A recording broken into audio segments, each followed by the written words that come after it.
Have you ever asked yourself, do you need a license for drain cleaning? If so, you're not alone.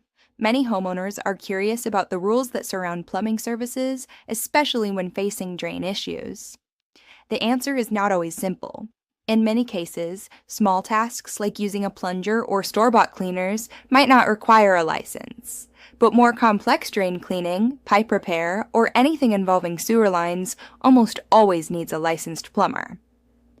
Why does having a license matter?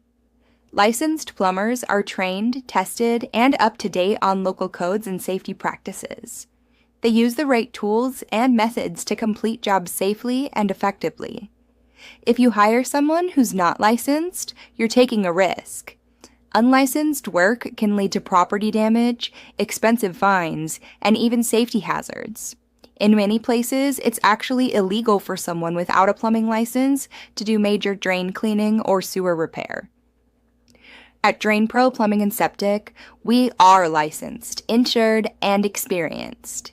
We offer trustworthy drain cleaning, sewer services, and more for both homes and businesses.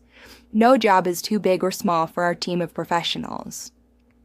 If you're not sure what your project requires, or you just want to be on the safe side, call us. We'll help you figure out the best way to handle any drain or plumbing problem. For more information, check out our latest blog or reach out to DrainPro Plumbing and Septic today.